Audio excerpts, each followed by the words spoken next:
ॐ नमो भगवते वासुदेवाय। ॐ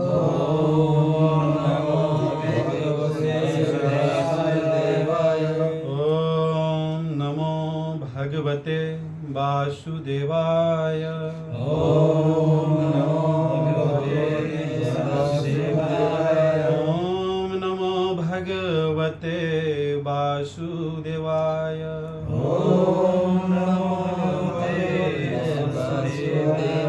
नारायणं नमस्कृत्यं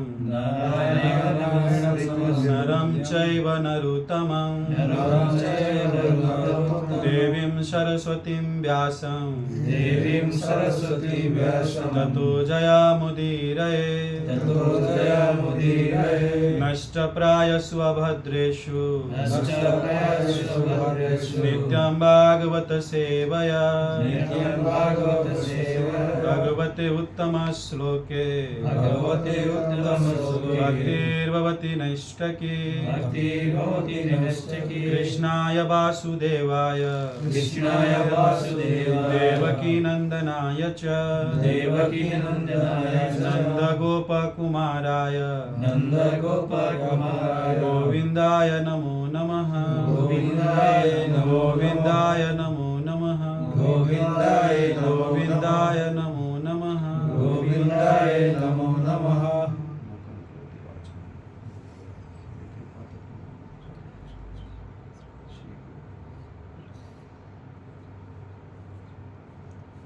हरे कृष्ण।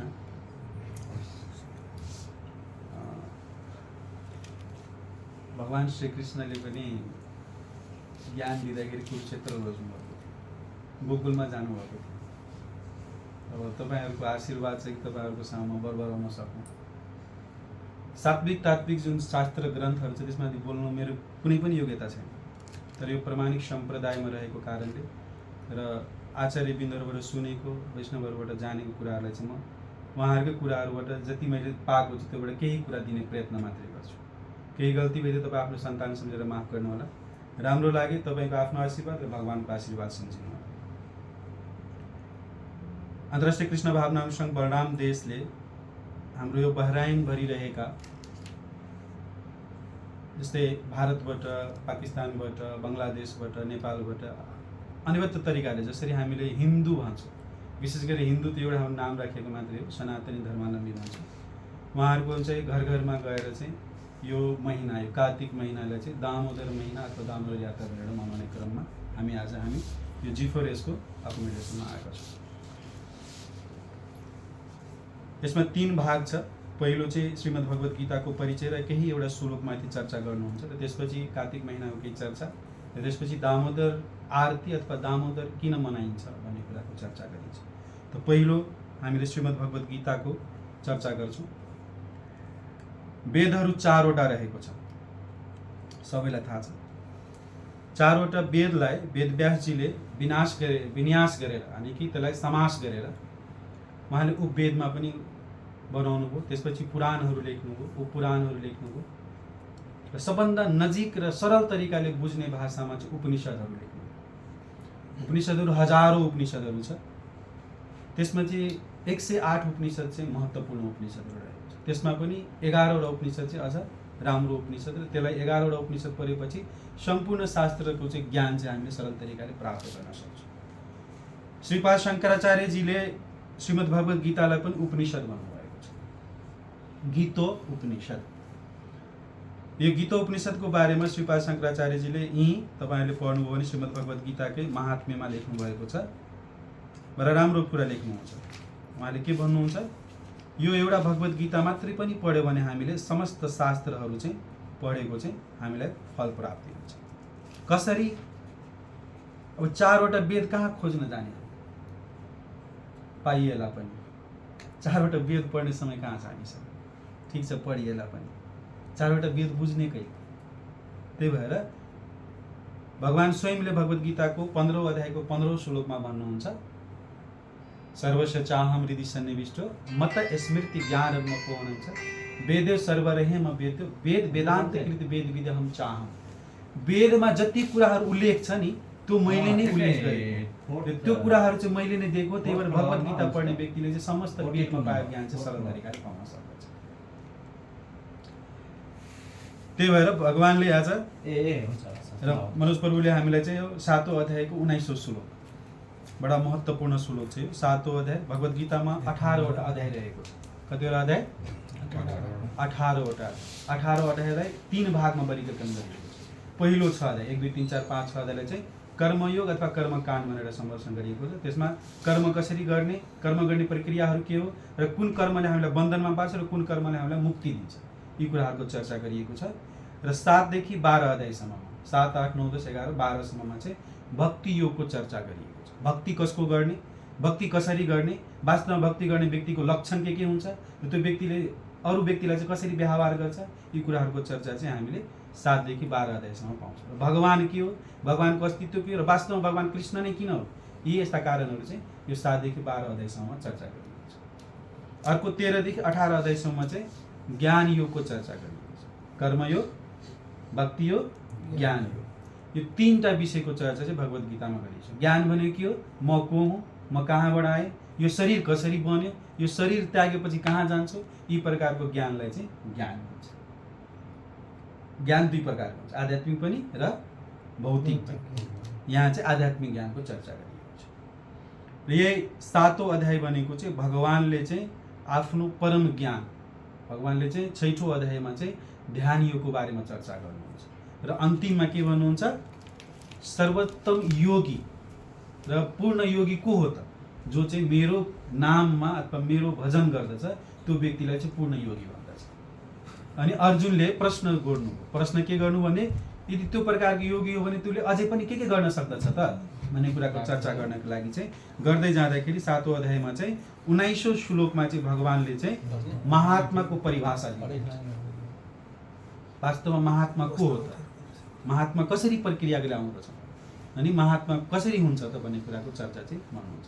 के भन्नुहुन्छ यहाँ, बहुनाम जन्म नामन्ते ज्ञानवान माम प्रपद्यते वासुदेव सर्वमिति स महात्मा सुदुर्लभ। बहुनाम जन्मा नामन्ते, एक के अरे हामीले पढ्थ्यौँ नि होइन, अनकाउन्टेबल र काउन्टेबल होइन, के भन्छ त्यसलाई नेपालीमा, गर्न सकिने र गन्न नसकिने भनेको केही कुरा गर्न सकिने हुन्छ, केही कुरा गर्न नसकिने हुन्छ। बहु भनेको चाहिँ बहु, एक वचन र बहुवचन भन्यो नि। बहु भनेको चाहिँ अनेकौं जन्म लिइसकेपछि बहुनाम जन्मा नामन्ते ज्ञानवान माम प्रपद्यते भनेको त्यो व्यक्तिलाई चाहिँ वास्तविक ज्ञान हुन्छ। त्यो कसको शरणागति जान्छ त, भगवान श्री कृष्णको शरणागति जान्छ। अगाडि भन्नुहुन्छ वासुदेव सर्वमिति स महात्मा सुदुर्लभ। दुर्लभ भन्नु भएन, के भन्नुभयो, सुदुर्लभ। यस्ता व्यक्ति अथवा यस्ता प्रकारको महात्मा पाउनलाई गाह्रो छ, गनीगोटी पाउँछ हैन। किनभने भक्तिमा जोडिनलाई सजिलो छ तर भक्तिमा टिकिराख्नको लागि गाह्रो छ। त्यही भएर यहाँनिर त्यो व्यक्तिको लागि चाहिँ दुर्लभ भनिन्छ। श्रील प्रभुपादले बडा राम्रोसँग तात्पर्यमा सम्झाउनुहुन्छ। हामीले यो श्लोकको बारेमा थोरै चर्चा गर्छौँ, त्यसपछि कार्तिक महिनाको चर्चा गर्छौँ। यो अनेकौं जन्म भनेको के हो त, हामीलाई हिजो के थियो हामी थाहा छैन भनेको अर्थ। हिजो त हामी अब ड्युटी गएको थियौँ यस्तो प्रकारको हुन्छ, तर हिजोको अर्थ के हो भने यो जन्मभन्दा अगाडि के थियो त हामीलाई थाहा छैन। तर भगवानले भन्नुहुन्छ मलाई थाहा छ।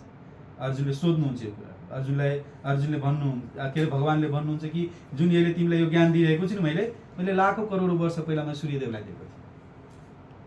अर्जुनले मजाक गर्छ, कृष्ण त म सँगै जन्मेको, एकैचोटि जन्मेको थिएँ नि त अर्जुन र कृष्ण त होइन, एकैचोटि जन्मेको, तैँले कसरी सूर्यलाई ज्ञान दिइस्, कहाँ गएर दिइस्, माखन चोर्दै तल फुर्सद थिएन भने चाहिँ होइन, हाम्रो जन्म कैयौं पटक भइसक्यो, ऐनैको पटक भइसक्यो, तँलाई थाहा छैन तर मलाई सबै कुरा छ। त्यही भएर ब्रह्माजीले के भन्नुहुन्छ, ईश्वर परमा कृष्ण सच्चिदानन्द विग्रह अनादिर आदिर गोविन्द सर्व कारणम। उहाँ सबैको कारण र उहाँ विग्रह के हो त, सच्चित आनन्द।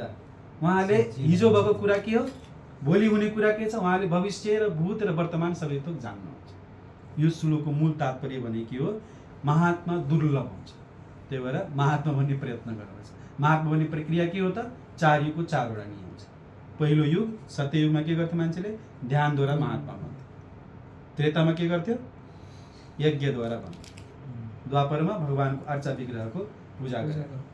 र अहिले कलियुगमा चैतन्य महाप्रभु सिधा भन्नुहुन्छ, हरेर नाम हरे नामै केवल कलौ नास्ते गति रहे।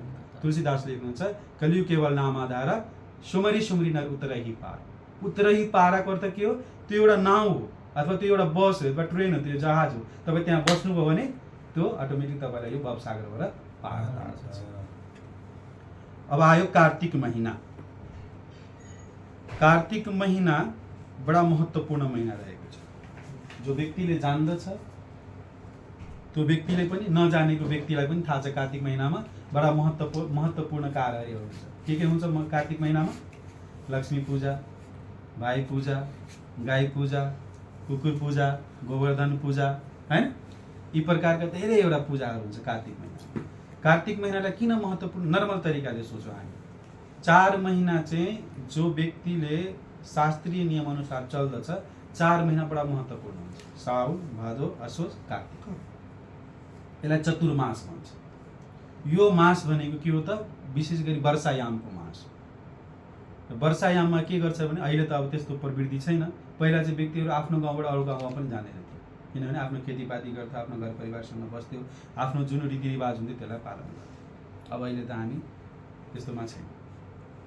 योगीहरू विशेष गरेर जहाँ पुगेको हुन्थ्यो त्यो महिनामा त्यहीँ बसेर उसले भजन क्रिया गर्थे। तपाईँले नारद आपने जो बताया 4 महीना और भी 2 महीना है ना महत्वपूर्ण, जैसे कि वैशाख और माघ मास। अरे योगीहरू चाहिँ त्यही ठाउँमा बस्नुहुन्थ्यो। किन बस्नुहुन्थ्यो भने जस्तै नारदजीको महात्म्य सुन्नुभयो भने नारदजी पहिला चाहिँ के हुन्थ्यो त, उहाँ एउटा दासीको पुत्र हुनुहुन्थ्यो। दासी सम्झिनुहुन्छ नि, नोकरानी भन्छ जसलाई, कसैको घरमा गएर नोकर बस्नु। उहाँले चाहिँ यही चतुर्मासमा चाहिँ ऋषिहरूको अथवा महात्माहरूको सेवा गरे बापत चाहिँ नारदजीलाई चाहिँ उसले चाहिँ मन्त्र दिनुभयो र उसलाई ज्ञान दिनुभयो र त्यही मन्त्रद्वारा उसले आफूलाई चाहिँ शुद्धिकरण गर्दै गएर अर्को जन्ममा के भयो? नारद भयो। नारदको नाम सबैलाई थाहा छ, त्यो चाहे मुस्लिम होस्, क्रिस्चियन होस्, राक्षस होस्, चाहे चाहिँ देवता होस्। नारद एउटा यस्तो व्यक्ति हो। ये तो हिंदी में बताइए, ये तो समझ में नहीं आया जो नारद का जो नारद जो था, अब श्रीमद् भगवद गीता का 9 अध्याय का 2 श्लोक का तात्पर्य में पढ़ेंगे, अथवा श्रीमद् भागवतम का 5वां अध्याय, पहला स्कंद का 5वां अध्याय 6वां अध्याय पढ़ेंगे तो वेदव्यास जी को भी नारद जी बोलते हैं ये चीज़ कि हमारा जन्म कैसे हुआ। अब जब गुरु के पास जाएंगे ना तो गुरु आपको असली ज्ञान जो बताएगा, आपका अंदर का बात होता है ना, अपना फेवरेट बात। मेरा बीवी के साथ लफड़ा होता था, ऐसा बात होता है ना, तो वो कौन सा शिष्य को बताते हैं? जो सबसे घनिष्ठ शिष्य होते हैं। तो वेदव्यास जी को ये बात बताते हैं कि मेरा जन्म नारद में कैसा हुआ। तो नारद पहला जन्म में वो दासी का पुत्र था, और यही चतुर्मास में कोई महात्मा को उसका माता जी क्या करते थे? प्रसाद देते थे। प्रसाद देने के टाइम में क्या होता था? नारद जी उससे आज्ञा लिया, किससे? वो महात्मा लोग से, कि मैं ये आपका जूठन खा सकता हूँ क्या? वो बोला हाँ खा सकते हैं। तो वो जूठा खा के नारद जी क्या हुआ? शुद्धिकरण होने के बाद में उसका एक प्रॉब्लम हो गया था। फिर समस्या क्या हो गया था? उसका माँ जो था, उसका माँ बहुत बूढ़ा हो गया था और वो हो नहीं रहता। इसीलिए एक दिन क्या हुआ? गाय दूहने की जगह पे गया तो उसका सर्पदंश कर लिया और उसका माता मर गया। माता मर गया तो उसी टाइम में वो क्या किया? उत्तर दिशा में जाके तपस्या करने लगा। फिर उसका जन्म क्या में हुआ? नारद। बहुत बड़ा कहानी है संक्षिप्त में। तो नारद, यही नारद के श्राप से,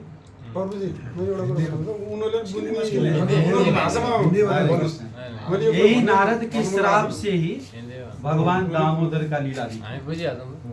सही है। जैसे आप देख रहे हैं इधर तस्वीर, इसको दामोदर बोलते हैं। दाम का अर्थ होता है डोरी अथवा रस्सी, उधर का मतलब होते है पेट। जिसका पेट रस्सी से बंधा हुआ है उसको क्या बोलते हैं? दामोदर। पहला कारण था भगवान का भक्त थे नारद, और नारद जी श्राप दिए थे नलकुबर को। नलकुबर कौन था? खजन जी का लड़का था। खजन जी कौन है देवताओं का? खजन जी समझते हैं ना, कोषाध्यक्ष कुबेर जी। कुबेर का लड़का था। कौन? मणिग्रीह और नलकुबर। ये क्या था? ऑटोमेटिक है। हमारे पास ज्यादा लक्ष्मी आ जाता है ना तो ऑटोमेटिक गर्मी होता है हमारे पास, वो सबका है। जैसे हमारा भी है, कभी कभी 120 दिनार कमाता तो उस टाइम में जाता था ना तो वो आंध्रा क्वाटी लेके खाता था। आंध्रा क्वाटी चरा चुरंगी को देते हैं, क्यों? अच्छा नहीं लगते हैं, है ना। एक प्रवृत्ति है, जो पैसा होता है ना तो उसको घमंड हो जाता है। और फिर दूसरा था, वो भगवान शिव जी का सिक्योरिटी था, पर्सनल सिक्योरिटी था। कौन? कुबेर नहीं, नलकुबर और मणिग्रीह। ओके, आप श्रीमद् भागवतम 10वें स्कंद 10वां अध्याय बड़ा अच्छा से समझाया, उधर पढ़ेंगे देव से। तो क्या हुआ, वो एक दिन मंदाकिनी नदी का नाम सुने होंगे आप लोग। मंदाकिनी नदी गंगा से भी पवित्र है, क्योंकि वो शिव जी का लोक में, कैलाश में है। उसमें वो जल कीड़ा कर रहा था, किसका साथ? अप्सराओं के साथ, है ना, क्योंकि वो देव था, इसीलिए वो अप्सरा के साथ जल कीड़ा कर रहा था। वो नग्न अवस्था में। नारद जी आए, नारद जी देखा, जब अप्सरा लोग देखे नारद जी को तो वो क्या किया, अपना अंग वस्त्र लगाया और वो उधर से भाग गया। लेकिन नलकुबर और मणिग्रीव बोला, ये तुमको यही रास्ता दिखा था क्या? आने के लिए दूसरा रास्ता भी जा सकते थे ना, मनामा जाने के लिए इधर से ही जाना चाहिए, ऐसा नहीं है ना, बिना सलमान से भी जा सकता है ना। ये भगवान बोलते हैं कि अहंकार विमूढ़ आत्मा करता हमिति मनीति। अहंकारी लोग जो होते हैं ना, वो बोलते हैं कि मैं ही सब कुछ करता हूँ, लेकिन नहीं है। ये प्रकृति के 3 गुण द्वारा होते हैं। ये हाथ हिलता है नहीं, इधर अंदर को हिलाने वाला है। अभी हाथ को काट के रख दो, कितना हिलेगा, कितना समझो, एक वस्तु हो जाएगा, हाथ नहीं रहेगा। तो नारद जी बोला, तुम वृक्ष के जैसा कर्तव्य कर रहे हो, वृक्ष जैसा तुम आचरण कर रहे हो नलकुबर मणिग्रीव, तुम वृक्ष हो जाओ। तो कभी कभी होता है ना, जो करंट को बहुत प्यार से पकड़ता है इलेक्ट्रिक लोग, जो थोड़ा झटका लगता है तो बोलते हैं वो क्लब्स लगाना चाहिए, नहीं तो प्लास से पकड़ना चाहिए। तो उसका झटका लगा, किसका? मणिग्रीव और नलकुबर का। वो बोला, नारद जी ये तो गलती हो गया, और मेरे को माफ कर दीजिए। नारद, ध्यान दीजिए, जिसका शब्द है वो कभी रद्द नहीं होता है, उसको क्या बोलते हैं? नारद। बोले बेटा मैं तो बोल दिया, मुख से निकला बोली और बंदूक से निकला गोली कभी रिटर्न नहीं होता है। हाँ, एक चीज कर सकते हैं हम, तुमको एक दूसरा आशीर्वाद दे। शराब तो दिया, आशीर्वाद दे सकते हैं कि तुम वृक्ष होगा, लेकिन तुम किसका घर आंगन में वृक्ष होएगा? नंद बाबा के आंगन में। जब भगवान श्री कृष्ण द्वापर युग में आएगा तो तुमको उद्धार करेगा। तो भगवान का दामोदर लीला करने का ये पहला कारण। दूसरा कारण, माता यशोदा रानी थी। माता यशोदा के घर में 9 लाख गाय थे। कितना गाय थे? कितना? 9 लाख गाय थे, है ना। इसीलिए उसको क्या बोलते थे? गोपाल, गोपिया, गोप, है ना। गोप और गोपिया और गोपाल का मतलब होता है जो गाय को पालते हैं, है ना गोपाल जी। गो का अर्थ होता है इंद्रिय। हमारा जो इंद्रिय है, कितना इंद्रिय है? 5 कर्मेंद्रिय, 5 ज्ञानेंद्रिय, 5 कर्मेंद्रिय, 5 ज्ञानेंद्रिय, 10 इंद्रिय है। और 10 इंद्रिय को हाँकने वाला एक महाइंद्रिय, उसको बोलते हैं मन। तो 5 ज्ञानेंद्रिय और 5 कर्मेंद्रिय, 5 कर्म करने वाला इंद्रिय और 5 ज्ञान प्राप्त करने वाला इंद्रिय। इसीलिए श्री रूप गोस्वामी बोलते हैं, ऋषिकेन ऋषिकेश सेवनम भक्ति रउच्यते। भक्ति का अर्थ है कि हम अपना इंद्रियों को भगवान की सेवा में लगाएं। भगवान श्री कृष्ण के एक नाम ऋषिकेश भी है।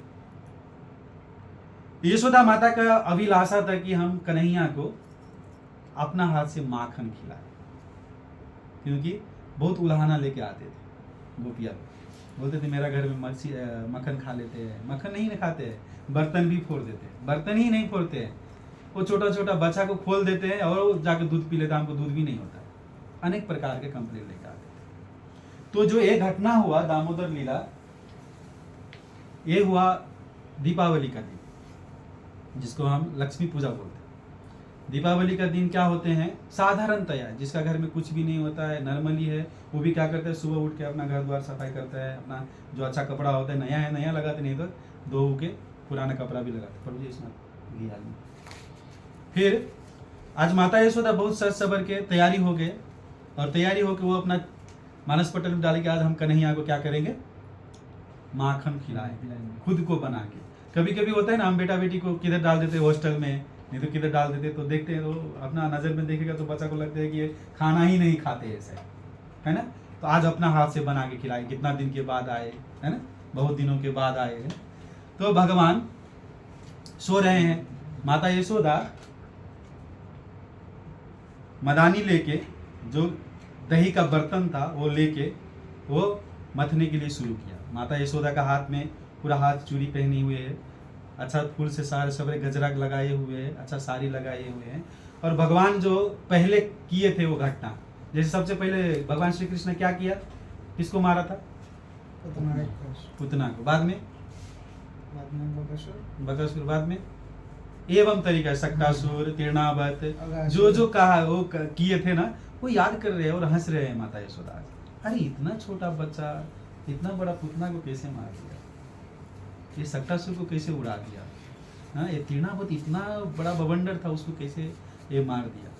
वो माता हंस भी रहे हैं और अपने को आश्चर्य में डाल रहे हैं आज। इसीलिए भगवान श्री कृष्ण स्वयं बोलते हैं यद करोसि यद अस्नासि यजु होसि ददासि यद तपस ऐसी कौन्तेय तत्कुरु सब मत अर्पण। भगवान के लिए जो कुछ आप जो कुछ करते हैं, आप कुछ तपस्या करते हैं, आप कुछ खाते हैं, कुछ काम करते हो, भगवान को अर्पण करके करें। यशोदा माता आज वो भगवत गीता का प्रवचन पहले नहीं सुना अभी तक, वो सूर्यदेव को सुनाया था, अर्जुन को नहीं सुनाया अभी तक, लेकिन वो माता अपने को अभ्यास कर रहे। कन्हैया उठा तो कन्हैया पहले माल किया, माते माते किधर है, वो माता तो ध्यान में मग्न है, जिसका ध्यान में मग्न है वही बुला रहे हैं फिर, है ना। भगवान के बारे में नहीं जानेंगे, प्रभु जी बोल रहे थे कि आप चलो भगवान कृष्ण आपके सामने में आ गया, आप किधर बैठाओगे, सही है ना, क्योंकि वो द्वारकाधीश है, फिर वो गोपाल है, हाँ? आप किधर बैठाओगे, चलो बैठाने के बाद चलो पहचानोगे क्या आप, हम पहचानेगी भी नहीं वो जब हमारा पास आएगा भगवान, क्योंकि हमारा साथ वो दूरदर्शी नहीं, हमारा साथ वो दृश्य नहीं। इसलिए भगवान श्री कृष्ण क्या बोलते हैं, तद्विधि परिनिपाते न परिप्रश्न न सेवया उपदेक्ष यान्ति त ज्ञानी ज्ञानी न तत्वदर्शी न। जो व्यक्ति ज्ञानी है उसके पास आप जाओ, परिप्रश्न करो, उसकी सेवा करो, उसके साथ जाके आप विनम्र अनुरोध करो कि हे गुरु मेरे को ये ज्ञान दियो कि मैं भगवान को कैसे समझ सकूं और उसका दर्शन कर सकूं। अब कृष्ण मोर पंख लगाता है, अब दूसरा आदमी कोई मोर पंख लगा के आ गया, कृष्ण होएगा क्या, इसलिए बोलते हैं क्या बोलते हैं, देवकी नंदनाय। हम लोग अभी प्रार्थना में किए थे ना, वो देवकी का नंदन है, वासुदेव का लड़का। कृष्ण ढूंढा, माँ बोला, नहीं सुना, फिर थोड़ा जोर से, सबसे पहले तो बच्चा उठते तो रोने लगते हैं, रोआ तो माँ का कान में वो आवाज आई, कृष्ण रो रहे, बोले मैं बेटा इधर हूँ, आ जाओ। आया तो बच्चा क्या करते हैं, सबसे पहले माँ का स्तनपान करने के लिए सोचता है। माता उसके लिए आज मक्खन भी बना रहे हैं और कृष्ण आ गया सामने में, उसके आप दूध पान भी करा रहे हैं।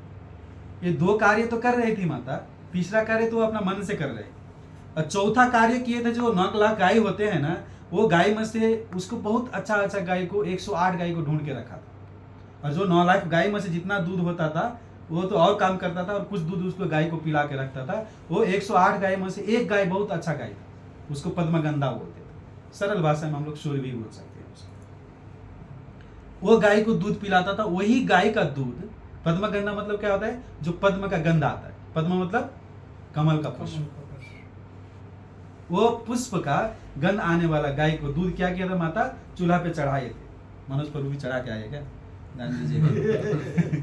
हाँ, तो चूल्हा पर जो चढ़ाए थे, ध्यान दीजिए, माता यशोदा क्या कर रहे हैं, मंथन कर रहे हैं, क्या का, दही का, क्या बनाने के लिए, मक्खन बनाने, किसको लिए, कन्हैया के लिए। फिर स्तनपान भी करा रहे हैं और उधर दूध भी चूल्हे पे चढ़ा रहे, 3 कार्य कर रहे हैं। अभी वो दूध सोचने लगा, देखिए ब्रह्मा जी लिखते, चिंतामणि प्रकर समदूत कल्प वृक्ष। भगवान का जो धाम है ना, उधर सब कुछ चिंतामणि होते हैं, ऐसा नहीं होता निर्जीव होते। आप पत्थर भी देखोगे, गाते हैं ना, छोटी छोटी गैया छोटे छोटे ग्वाल छोटो सो मेरो। जब गोपाल जो जाते थे ना गाय चराने के लिए, तो आप अभी भी वृंदावन जाओगे तो बहुत रोड़ा होता है, कंकर होता है, आपका पाँव में इतना से चुभेगा ना, सीधा कृष्णा बोलेगा, माँ बाप नहीं बोलेगा उधर, नहीं तो राधे राधे बोलेगा। लेकिन वो जो पत्थर होता था ना, वो पत्थर मैन बन जाता था जब कन्हैया जो पाँव डालता था, क्यों, वो पत्थर चिंतामणि है, उसको मालूम है कि कन्हैया को चुभेगा, इसीलिए वो क्या होता था, मैन बन जाता। इसीलिए वही मैन पे बड़ा जो वो है ना, टीला पहाड़ी बोलते हैं, क्या बोलते हैं, चरण पहाड़ी। आप देखेंगे जाके उधर चरण पहाड़ी है, भगवान का छोटा छोटा पाँव का चरण के तस्वीर रखा है। फिर वृक्ष कभी कभी सोचते थे, भगवान स्वयं क्या बोलते हैं, कर्म करो, फल का आशा मत करो। कल मैं श्री श्रीमद राधा गोविंद स्वामी महाराज का सुन रहे थे। क्यों बोल रहा है ऐसा मालूम है? क्योंकि सबसे फल उसको चाहिए, सबका फल उसको चाहिए, इसीलिए वो बोलता है कि फल का आशा मत करो। तो आज गया वृंदावन में फल खाने के लिए। छोटा बच्चा है, पेड़ तो बड़ा है, अब कैसे आएगा फल, कैसे खाएगा? वैसा करता है लेकिन फल आता नहीं है। क्या बोला? चिंता मणि प्रकर समदूत कल्प वृक्ष। वो वृक्ष जो है वो भगवान को हाथ में स्वयं आके फल दे। क्यों?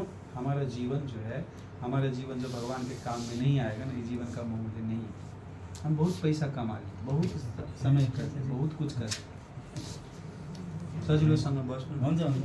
हाँ? तो किधर था? दूध पे था, है ना? तो दूध सोच रहे हैं कि जब कन्हैया माँ का दूध पी लेगा तो मेरे को कौन पिएगा? सही है ना? वो दूध क्या किया? अपने को उबाल दिया। आवाज आया, एक आवाज आया। क्या आवाज आया? कैसा आवाज आता है? दूध जो आग पे आता है तो है आया। तो आवाज जो माता के कान में आया तो माँ क्या किया? कन्हैया को ऐसा फेंक दिया। फेंक के गया किधर? दूध को बचाने। ध्यान दीजिए, ये भौतिक आसक्ति जो होता है ना, ये कहानी से हम लोग समझते हैं कि हमारा पास भगवान भी आ जाएगा, हम आरती करते रहेंगे, लेकिन उधर बेटा कहेगा पापा जी, तो आरती छोड़ देंगे हम। ये भौतिक आसक्ति बोलते हैं। यशोदा माता के ये चरित्र से हमको सीखना चाहिए कि माता यशोदा एक नकल कर रहे थे, ड्रामा कर रहे थे कि हमको भौतिक आसक्ति से छोड़। भगवान सामने में, भगवान उसका सेवा स्वीकार कर रहे हैं। जब सुबह से वो कीर्तन कर रहा था, भगवान की लीला स्मरण कर रहा था, तो भगवान स्वयं आकर उसको दूध पान कर रहे, तो भी वो क्या किया? दूसरा दूध को बचाने के लिए बोले कृष्णा। इतना योगी लोग तपस्या करते हैं कैलाश पर्वत में जाके, जंगल में जाके, वर्षों लाखों वर्ष, लेकिन तू मेरा पास आया, मैं तुम्हें को ढूंढ रहा था, मैं तेरा पास है, तू मेरे को छोड़ के दूध को बचाने के लिए जा रहा है। वो तेरे को फिर दूसरा कहानी सुनाऊंगा आज। भगवान क्या किया? आज बोले कि वो फिर नया लीला, हरि आनंद, हरि कथा आनंद। हरि का लीला जो है कितना भी कैसा भी करेंगे तो बहुत लीला है। आज वो एक पत्थर लिया और वो बर्तन को फोड़ने के लिए सोचा। क्यों? क्योंकि आज फिर नया चरित्र दिखाना है और प्रमाणित करना है ना। वो बहुत कंप्लेन लेके आता था, बहुत कुछ सुनाता था गोपिया लोग, तो प्रमाणित तो करना है। किसको? कृष्णा। वो फोड़ दिया तब ध्यान है, आप तो माता नहीं छोड़ेगा मेरे को। बर्तन फूट गया, पूरा छाछ दही जितना था पूरा वो बिखर गया। बिखरने के बाद में क्या हुआ? अभी कृष्ण को फिर चेतना आया। ऐसा कृष्ण को चेतना तो नहीं आता, वो चिंतामणि है, लेकिन कहावत है, चेतना है, ओह माता तो मेरे को मारेगा, अब नहीं छोड़ेगा। क्योंकि बच्चा होता है ना, काम बिगाड़ देता है, बाद में रोने लगता है, नहीं तो भाग जाता है ना, छुप जाता है। वो क्या किया फिर? उधर से वो छुपने के लिए दूसरा घर में चला गया, दूसरा रूम में गया, फिर उधर देखता है उधर माखन का स्टोर है। इधर से तो भाग गया, उधर जाके क्या किया फिर? उधर फिर जाके दूसरा लीला रचाने लगा। क्या किया? वो माखन खा भी रहे हैं और दूसरा पक्षी को, बंदर को और बहुत चीज को खिला भी रहे। बंदर को क्यों खिलाया? इसका बहुत अच्छा कहानी है। जब भगवान श्री राम आए थे धराधाम पे, तो वो क्या किए थे? बंदर के साथ लेके वो अपना युद्ध को विजय किए थे। तो उस टाइम में भगवान श्री राम कुछ नहीं खिलाए थे, वो लोग सबको तपस्या करवाए थे और उसको वचन दिए थे कि जब द्वापर युग में हम आएंगे ना, तो हम नंद बाबा घर में आएगा, तुम लोग वृंदावन में आना। इसीलिए आप जाओ, अयोध्या में जाएगा तो कोई बंदर हैरान नहीं करता, उधर भला आदमी पड़ता है। अभी मथुरा में नहीं तो आप उधर जाओ, क्या बोलते हैं, वृंदावन में, ओह उधर का बंदर तो अलग ही है। वो चश्मा तो देखना नहीं चाहता है। आपका चश्मा दिखेगा ना तो सबसे पहले ले लेगा, और चश्मा ले लेगा तो सबसे पहले उसको फ्रूटी देना चाहिए। उधर का बंदर ऐसा है। तो बंदर को खिला रहे हैं। माता यशोदा आया किधर से? दूध को बचा के फिर वो मथने के लिए आया। इधर आके देख रहे दूसरा लीला हो गया। अभी क्या करेगा? माता को हंसी भी आ रही है और गुस्सा भी आ रहा है। इतना छोटा बच्चा इतना बड़ा बर्तन कैसे फोड़ दिया? गुस्सा क्यों आ रहे हैं? वो इतना लोग कंप्लेन कर रहा था, हम विश्वास नहीं कर रहा था, ये तो सच में चोर है। आज मैं इसको सबक सिखाऊंगा। एक लाठी पड़ा था, लाठी लिया, बोला किधर है? वो जा रहे थे, देख लिया, देखा तो बंदर जो खड़ा था उधर, तो बंदर तो माता जी को देख लिया, लेकिन कन्हैया तो नहीं देखा ना, नहीं देखा। क्योंकि कन्हैया के पीछे से माता जी जा रहे हैं। तो बंदर का हैबिट क्या, तो बंदर तो ऐसा किया, फिर बंदर का आंख में ऐसा देखा कृष्णा, तो माता आ रहे हैं पीछे से, क्या लेके, लाठी लेके। तो बंदर तो भाग गया पीछे का पीछे। अब कन्हैया भी क्या किया, वही झाल से वो भी भाग गया। सत्यव्रत मुनि इसी को लिखते हैं। और माता यशोदा पीछे पीछे भाग रहे हैं, कृष्णा आगे आगे भाग। सत्यव्रत मुनि इसी को लिखते हैं, इसी को हम गाएंगे और आरती करेंगे। नमामीश्वरम सचिदानंद रूपम लसत कुंडलम गोकुले विराजमान। वो गोकुल का ब्रज भूमि में आज भगवान आगे आगे दौड़ रहे हैं और माता यशोदा पीछे पीछे दौड़ रहे हैं। माता सोचते हैं कि अब पकड़ा हम कृष्ण को, लेकिन कृष्ण नहीं पकड़ने आते। आपका निमिष मात्र भी अहंकार रहेगा ना, तो आप भगवान को नहीं प्राप्त कर सकते। माता यशोदा थक गई। थकने के बाद में क्या बोलते हैं हम लोग, ओ भगवान। तब कन्हैया बोला, हाँ अभी लाइन माता मेरे को तू पकड़ने के लिए सोच रही थी ना, लो मैं आ गई, ये लाठी लियो मेरे को मार। समझ रहे हैं ना। अब बोला इतना ही नहीं, ये देखो एक प्राप्ति हो जाता है ना, दूसरा के लिए हम लोग सोचने लगते हैं। अभी बोला तुमको पकड़ेगा, हम तो पकड़ लिया, अब तुमको बांधेगा। इच्छा जो होते हैं ना कभी पूरा नहीं होते, चाहे वो भौतिक हो चाहे आध्यात्मिक। लेकिन भौतिक हमको गिरा देते हैं, आध्यात्मिक हमको उठा लेते हैं। बोले चलो बांधो, फिर अहंकार आ गया माता को। फिर गया, एक डोरी लेके आते हैं, बांधने के लिए प्रयास करते हैं, नहीं बनते। दूसरा जोड़ता है, नहीं होता। तीसरा जोड़ता है। 9 लाख गाय था घर में, 9 लाख गाय के लिए घास लेने के लिए जाता है, कितना डोरी होता है ना। पानी भरने के लिए जब जाते कितना पानी का डोरी होता, सही है ना। वो सब डोरी जोड़ दिया, लेकिन भगवान श्री कृष्ण कैसा अद्भुत है, उसका कुछ डोरी वो बनता नहीं है।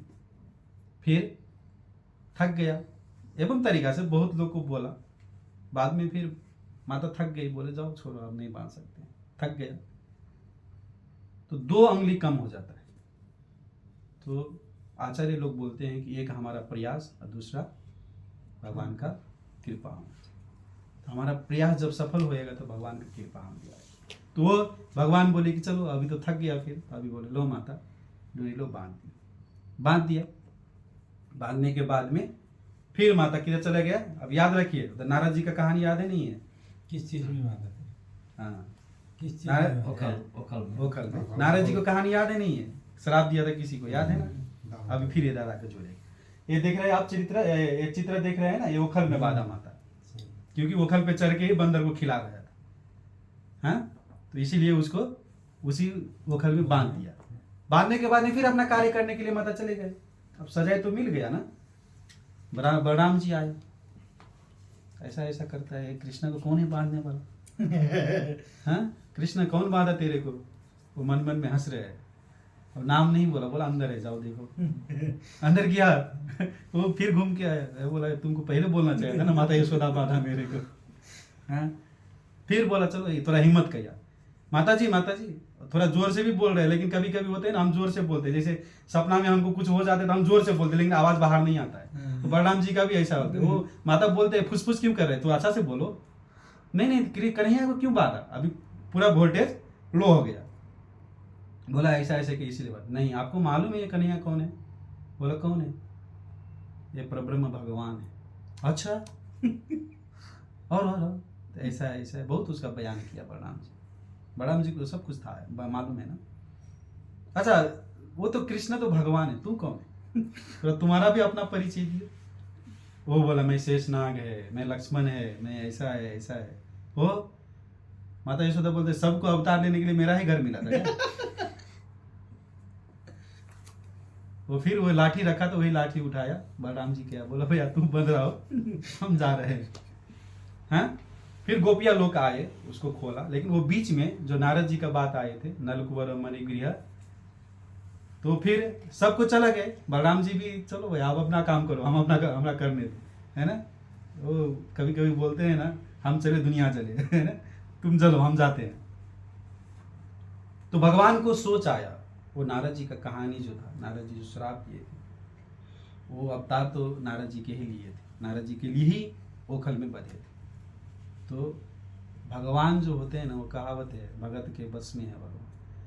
भगवान स्वयं भगवत गीता में भी उद्घोष करते हैं कि न में भक्त परिणाश, मेरा भक्त कभी भी विनाश नहीं होता है। भक्त के लिए आप भगवान को कितना भी अपराध करो, भगवान को गाली दे दो, वो भगवान मायने नहीं रखते हैं, क्योंकि शिशुपाल को भी 101 तक वो छुड़ा दिया था। लेकिन द्रौपदी को एक दफा हाथ पकड़ा था, किसने? दुशासन ने, उसको नहीं छोड़ा। दुर्योधन एक दफा गलत नजर से देखा था, नहीं छोड़ा। कर्ण एक दफा द्रौपदी को क्या क्या बोल दिया था, एक शब्द बोला था, कर्ण को भी नहीं छोड़ा। स्वयं क्या बोलता है, भीष्म पितामह को, द्रोणाचार्य को, सबको उसका परिणाम मिला। क्यों? क्योंकि वह राजसभा में बैठ के चिरारंग देखा था। इसलिए भगवान क्या बोलते हैं, नमे भक्ता पढ़ने से। तो भगवान के ऊपर आप कितना भी गाली दे दो, मतलब नहीं, भक्त का ऊपर गाली नहीं, लेकिन हम भगवान को गाली क्या देगा, भक्त को गाली देते, इसीलिए हम लोग भक्ति में सफल नहीं होते। तो लुढ़कने लगा, वो पाँव पे क्या बोलते हैं, थैया थैया क्या बोलते हैं उसको, वो बाँ में सरता है, हम्बुर करता है। हाँ, तो ऐसा करके वो चलने लगा। ओखल पीछे पीछे आ रहे हैं, भगवान जा रहे हैं। आज वो ओखल सोच रहे हैं, मेरा जीवन कितना अच्छा है, कितना सफल हो गया कि मैं भगवान का पीछे पीछे उसका चरण धूली। देखो लाखों करोड़ों वर्ष लोग तपस्या करते थे कृष्ण को चरण का धूली मिलने के लिए, बहुत बड़ा मुश्किल होता है, लेकिन आज मैं चरण का धूली से स्नान कर रहा हूँ। कौन सोच रहे हैं? डोरी सोच रहे हैं, अरे बेटा मैं इतना तपस्या किया, मेरे को आज कितना अच्छा वरदान फल हुआ कि मैं भगवान के उदर में आज लपेटा हुआ हूँ। वो धरती भी सोच रहे हैं कि आज भगवान देखो, स्वयं जो भगवान धरती को अपना शरण में रखते हैं, वो आज आप धरती पे चल रहे हैं। गया ब्रिज के पीछे, ब्रिज के सामने गया, वो बीच से निकल गया। अब वो ओखल तो क्या हुआ, उधर अटक गया। अभी वृक्ष बोलते हैं मेरा जीवन तो अभी सफल होने वाला है। नारद जी का श्राप भी समझ रहे हैं और आशीर्वाद को भी याद कर रहे हैं। भगवान तोरा तान मारा, वृक्ष क्या हुआ, गिर गया। अब आचार्य लोग बोलते हैं इतना अच्छा आवाज आया ना कि पूरा ब्रज भूमि कंपन होने लगा, हिलने लगा। सबको मालूम चला क्या हुआ क्या हुआ क्या हुआ। तो सब जमा हो गया उधर से। जब तक सब जमा होते तब तक उधर गोप सखा साथ में थे। गोप सखा देखा दो बहुत पवित्र व्यक्ति, एकदम दिव्य व्यक्ति उधर से निकल के भगवान को प्रार्थना किया।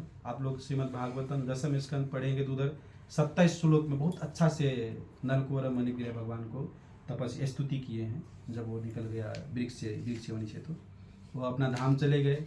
उधर गोप लोग बोलते हैं कि ये कृष्ण ने ये तोड़ा ना, वो लोग नहीं मानता है कृष्ण कैसे इतना बड़ा वृक्ष को, इतना सत्ययुग से हुआ वृक्ष से द्वापर में आके कैसे तोड़ सकते हैं, इतना छोटा बच्चा। विश्वास नहीं करते भगवान का लीला पे, हम लोग विश्वास नहीं करते, लेकिन भगवान का लीला बहुत अद्भुत होते, अद्भुत होते, अपरंपार होते। तो निकल गया, चले गए अपना धाम, चले गए, फिर उधर अपना कार्य करने लगे। तो ये कितना टाइम ले सकते हैं? आज 1 घंटा, ठीक है। तो ये दामोदर यात्रा, दामोदर का जो भगवान के साथ भक्त के क्या नाता होते हैं, ये चीज, ये 2 चीज से बताते हैं। यशोदा माता का लालसा था कि मैं भगवान को मक्खन खिलाऊं, और नलकुबर को आशा था कि भगवान मेरे को आके उद्धार करे। क्यों? क्योंकि नारद ने उसको श्राप दिया था और आशीर्वाद दिया था। ध्यान दीजिए, जब नारद जी श्राप दिए, किधर श्राप दिए? उधर मंदाकिनी, कैलाश में। हाँ, कैलाश में। इधर वृक्ष किधर है? आंगन में, ब्रजभूमि में। कैलाश और ब्रजभूमि इतना का फर्क है, इधर नक्शा में देखेगा तो इतना का फर्क है। तो कैलाश और ब्रजभूमि के बीच में देवी लोग आता है, फिर महाकाल लोग आता है, फिर चतुर्व्यूह लोग आता है, बलराम जी का लोग आता है, वैकुंठ आता है। फिर इतना इधर से उतना लोग कौन गया उधर? ये सवाल आया कभी? कथा सुनने तो बहुत अच्छा लगा। तो नारद जी ही कृपा की उनको, क्योंकि वो वृक्ष हो गया, बोले वो, तो नारद जी उधर जाके स्थापना की। तो ये दामोदर का था। कार्तिक महीना आज से बहुत अच्छा दिन है, चतुर्मास के बारे में हम लोग बात किए थे। जैसे 4 मास में हम लोग अच्छा से नियम पालन नहीं कर सकते, जो व्यक्ति ये 5 दिन भी नियम पालन करते हैं ना, आज से लेकर पूर्णिमा तक। आज का दिन क्या हुआ था, आज का दिन क्या हुआ था मतलब नहीं है, कैसे कैसे क्या क्या हुआ। जैसे कि कर्मकांडी लोग आज शालिग्राम और तुलसी का पूजा क्या बोलते हैं, विवाह महोत्सव मनाते हैं। आज भगवान क्या करते हैं, 4 महीना के लिए सो गया था, आज उठ गया, है ना। इसको देव उठान एकादशी, हरिबोधनी एकादशी, तुलसी विवाह महोत्सव एकादशी, बहुत नाम से इसको बोलते हैं। प्रभु जी ने सवाल किए थे कि एकादशी के दिन अन्न क्यों नहीं खाते हैं। तो एक दफा एक मूढ़ नाम का राक्षस था, बहुत बलवान था, उसको बहुत अच्छा वरदान मिला था। ऐसा वरदान मिला कि वो भगवान भी उसको नहीं मार सके। अब ये आश्चर्य का बात है ना, भगवान नहीं मार सकते ऐसा नहीं होता है, लेकिन भगवान क्या करते हैं, अपना भक्त को श्रेय देते हैं। अर्जुन को भगवान सिखाया ना, तुम युद्ध करो, भगवान नहीं मार सकते थे, मार सकते थे, लेकिन उसको श्रेय देना था, क्योंकि अर्जुन का यश फैलना चाहिए। जैसे भगवान क्षेत्रीय के रूप में आते हैं परशुराम बन के, जरूरी नहीं था, वो एक दफा ऐसा करता तो हो जाता, लेकिन वो भगवान हम लोग को सीख सिखाने के लिए और कलाकार क्या बोलते हैं, यश सिखाने के लिए वो आते हैं और ज्ञान देने के लिए आते हैं। तो मूढ़ा नाम का राक्षस था, वो भगवान के साथ युद्ध किया, ध्यान देके सुनिएगा। तो भगवान के साथ युद्ध किया तो भगवान उसको नहीं मारा, कोई बोलते हैं कि मार नहीं सका, दोनों बात है, नहीं मारा और मार नहीं सका। जैसे रणछोड़ भगवान, रणछोड़ के भाग गया, है ना, रणछोड़ के भाग गया, वो तो भीम को यश देना था ना, जरासंध को मरवाना था भीम से। तो इसीलिए एकादशी को उत्पत्ति करना था, इसलिए भगवान मूढ़ राक्षस को नहीं मारा, वो जाके सो गया। सोने के बाद में वो पीछे पीछे गया, कौन, मूढ़ राक्षस। भगवान सो रहे हैं तो वो उसको जबरदस्ती उठाने का प्रयास कर रहे हैं, किसको, भगवान। तब तक भगवान के शरीर में से एक शक्ति उद्भूत हुए, मतलब एक प्रकट हुए। वो शक्ति क्या किया, वो मूढ़ राक्षस को मार दिया। भगवान उठे, भगवान समझ गया लीला अभी हो गया, अभी स्थापित करना है एकादशी। उठा, बोला तुम कौन है, मतलब मैं तो बेनाम है। जैसे ब्रह्मा जी को बोला आप कौन है, तो बोले मैं कौन हूँ, मेरे को मालूम नहीं है। भगवतम बोलते हैं ना, क्या बोलते हैं, जन्मादस्य अनवत्यो इतरस स्वार्थेषु अभिज्ञ सोराट तेन ब्रह्म हृदयादि कवयो मुह्यन्ति एतसुर। तेने ब्रह्म आदि कवि, आदि कवि मतलब ब्रह्मा जी आदि कवि है। आदि कवि का मतलब क्या है, हमारे जीव का सबसे पहला जीव ब्रह्मा जी, जीव तत्व जो है वो सबसे पहला ब्रह्मा जी को भगवान उपलब्धि किया। तो मूढ़ा को जब मार दिया तो वो एक देवी आए, देवी को बोला तुम कौन है, भगवान बोलते हैं मैं कौन हूं, मेरे को मालूम नहीं। तो उस दिन क्या था, तिथि के अनुसार में 11वां दिन था। 11वां दिन को बोलते हैं एकादशी। एकादशी मतलब 1 और 10 एकादशी। तुम्हारा नाम क्या हुआ, एकादशी। ओके, अभी गया संसार में, जब एकादशी किया, देख रहे हैं कि वो धीरे धीरे उसका पुण्य, उसका शरीर छीन हो रहा है। फिर भगवान के साथ प्रार्थना की, भगवान तुम मेरे को तो दिया, स्थान तो दिया, लेकिन मेरा तो शक्ति नहीं प्रचालित हो रहा है, मैं तो और धीरे धीरे छीन हो रहा हूं, क्या करना चाहिए। तो भगवान बोले कि तुम्हारा शक्ति एकादशी का दिन अन्न में होएगा। जो व्यक्ति एकादशी का दिन अन्न खाते हैं, अब सुन लिए तो पालन करना चाहिए। एकादशी खाते उस दिन पाप खाते हैं। विशेष करके क्या होते हैं, जैसे अभी हमारा वैज्ञानिक लोग भी पता लगाए हैं कि हफ्ता में अथवा महीना में 1-2 हमको फास्टिंग रखना चाहिए। क्यों, क्योंकि ये बॉडी के लिए अच्छा होता है, और ये भी शास्त्र में बहुत पहले लिख दिए। एकादशी का दिन अन्न क्यों नहीं खाना चाहिए, तो इसका बहुत विशाल वो है। पद्म पुराण पढ़ेगा, ब्रह्म वैवर्त पुराण पढ़ेंगे, स्कंद पुराण पढ़ेंगे, बारह पुराण पढ़ेंगे, तो बहुत विस्तार से बताए गए हैं। एकादशी का दिन इसीलिए अन्न क्यों नहीं खाना चाहिए, अन्न का बास हो, पाप का जो बास है वो एकादशी में होते हैं। अन्न के छोड़ के हमको क्या खाना चाहिए, अन्न में क्या क्या आते हैं, जैसे अब अन्न में जैसे धान, गेहूँ, मकई, ये सब अन्न में आते हैं, चने। तो जैसे हम फल फूल खा सकते हैं, है ना, रूट फूड जैसे कि शकरखंड बोलते हैं, आलू बोलते हैं, है ना, कद्दू बोलते हैं आप लोग, फरसी बोलते हैं हम लोग। तो ऐसा चीज़ हम लोग फल फूल आहार ले सकते हैं, दूध आहार ले सकते हैं, अन्न नहीं लेना चाहिए। बहुत कुछ है बीज वाला, जैसे कि लौकी होते हैं, टमाटर होते हैं, ये चीज़ हमको नहीं लेना चाहिए, कि उसमें भी वो अन्न का जो वो होता है, बीज नहीं हुआ हुआ, जैसे गोभी हो गया, साग वगैरह भी कुछ कुछ होता है, ऐसा नहीं लेना चाहिए। ऐसा चीज़ हमको लेना चाहिए। अब एकादशी पालन करने से हमको होता क्या है? सबसे पहले तो पैसा बचता है, क्योंकि एक दिन नहीं खाएंगे पैसे, है ना। दूसरा चीज़ है हमको हेल्थ के लिए फायदा होते हैं। और तीसरा चीज़ है, भक्ति विनोद ठाकुर लिखते हैं कि एकादशी जो व्रत है ये सब व्रत का राजा है। क्या है? सभी व्रत हम पालन कर रहे हैं लेकिन एकादशी नहीं कर रहे हैं, तो वो क्या है? वो चौवन्नी अठन्नी है। लेकिन एकादशी करते हैं तो चौवन्नी अठन्नी साथ में 1 रुपया में आ जाता है। जैसे 1000 में बोलेगा 100 नोट किधर है, 50 रुपया का नोट किधर है, 500 का नोट किधर है, ये मूर्खता होएगा ना।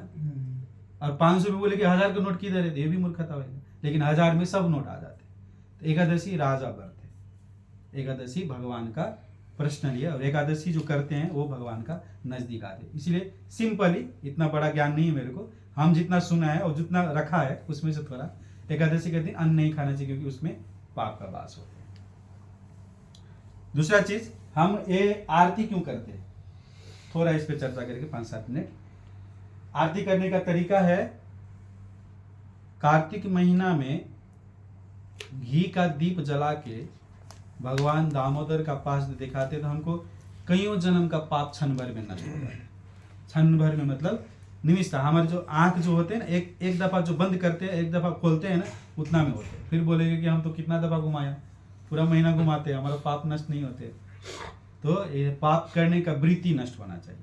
पाप तो हम गंगा में जाके स्नान करेंगे तो साधारण तरीका से नष्ट हो जाता है, लेकिन पाप का वृत्ति नष्ट नहीं होता है, इसलिए आचरण करना चाहिए। तो ये आरती के ये पद्म पुराण में है कि कार्तिक महीना में जो व्यक्ति पूरा महीना भगवान दामोदर को तस्वीर के आगे घी का दीप जला के भगवान को आरती करेगा, वो व्यक्ति को भगवान दामोदर, दामोदर का 3 अर्थ है। दामोदर का मतलब जो एक बोला मैं, दाम और उदर। दूसरा चीज है कार्तिक महीना। कार्तिक महीना का 2 शब्द है, कृतिका। कृतिका कौन थे? श्रीमती राधा रानी का माता जी, इसीलिए उसका नाम क्या हुआ? कार्तिका। राधा रानी का एक नाम कार्तिका हुआ, इसलिए ये महीना पूरा महीना राधा रानी का महीना होता है। दूसरा चीज है कृतिका, मतलब क्या है? जो कृति देने वाला होता है। यशोदा कौन होता है? जो यश देने वाला होता है। ये सब बहुत समन्वय है। तो ये आरती दिखाने के ढंग है। हमारे जो पंचरात्रि के नियम से, नारद पंचरात्रि नियम से बताते हैं कि 4 दफा पाँव में दिखाना चाहिए, 2 दफा उदर में, और 3 दफा भगवान का मुखमंडल में, और 7 दफा पूरा शरीर में। तो इसका भी बहुत अच्छा कहानी है, उस तरफ नहीं जाएंगे, अभी हम लोग आरती में जाएंगे। और ये दामोदर अष्टकम जो गाते हैं, जैसे माता यशोदा जो भगवान को बांधने लगा अथवा बांध दिए, बांधने से पहले दामोदर का आरती और दामोदर का एक कथा सत्यव्रत मुनि 88,000 ऋषि मुनि बैठे थे, उधर जाके ये लोग सुनाते हैं। ये तो दामोदर अष्टकम बोले जाते हैं। पढ़ाई दिन बाजू मैं पढ़ा दामोदर अष्टकम 8 श्लोक छ, 8 श्लोक है उसमें। दामोदर अष्टकम में 8 श्लोक में आप देखेंगे तो लगभग 21 से 22 दफा सत्यव्रत मुनि ने भगवान को प्रणाम किया है। नवामी से शुरू होके नवामी जाके खत्म होते हैं। तो ये दामोदर महीना बहुत उत्कृष्ट महीना है। और अभी भीष्म पंचक, आज से 5 दिन, पूर्णिमा के दिन तक भीष्म पंचक। भीष्म जी कौन थे? पितामह भीष्म जी, अर्जुन का कुरुवंश का सबसे वयोवृद्ध है ना, और कुरुवंश का धर्मात्मा थे। 12 महाजन में एक महाजन थे, और गंगा का पुत्र थे, और पिता का असली भक्ति भी थे। वो उसको पहला नाम क्या था? देवव्रत। देवव्रत। भीष्म का मतलब क्या होता है? कठोर, तपस्या करने वाला, अथवा ऐसा प्रण लेने वाला दूसरा व्यक्ति कोई नहीं आएगा, इसलिए उसको भीष्म बोले जाते हैं। शादी नहीं किया है ना। हाँ, और वो पूर्ण रूप से जीवन भर वो ब्रह्मचारी रहे। 431 साल वो बचे। उसका इच्छा मृत्यु का वरदान था, वो मर नहीं सकता था, लेकिन भगवान उसको मारने के लिए है ना रचा। तो भीष्म पंचक का मतलब क्या है, वो संपूर्ण रूप से ब्रह्मचारी रहे। इसलिए ये जो 5 दिन जो हम लोग अगर उसका नाम में बहुत अच्छा प्रणाम मंत्र है, स्तुति है, उसके नाम में हम तर्पण देते हैं तो उसको भी प्राप्त होते हैं। और भगवान बोलते हैं कि जो उसको तर्पण देते हैं वो हमारा शुद्ध भक्त कैटेगरी में आते हैं। तीसरा चीज है कि कोई हमारा, जैसे कि हमारा पितृ लोग भी बहुत किधर किधर है, हम लोग को मालूम नहीं। अगर हम भीष्म पितामह के नाम पे हम लोग तर्पण दिएगे तो उसको भी प्राप्त होएगा। वो कोई किधर अलझ रहा है, किधर नहीं जा रहे, तो भगवान को धाम को प्राप्त करे, अथवा उसका पुण्य अथवा उसका पाप कितना है उसका नष्ट होकर वो वैकुंठ लोक में जाने के लिए तैयारी हो जाएगा। तो ये 5 नियम है 5 दिन में। पहला दिन है हम गाय का गोबर खा के, फिर खाएगा तो ज़्यादा नहीं, निमिष्ट मात्र थोड़ा मात्र लेके गाय का गोबर खा के करते। दूसरा दिन गाय का गोद खा के, तीसरा दिन दूध, चौथा दिन दही, 5वां दिन पूरा चीज़ के मिक्स करके खा के हम लोग ये कर सकते हैं। पहला नियम ये तो हम कर भी नहीं सकते, और ये 12 में शायद उपलब्धि भी नहीं है ना। दूध दही तो हो सकते हैं, गाय का गोबर और गोद नहीं हो सकते।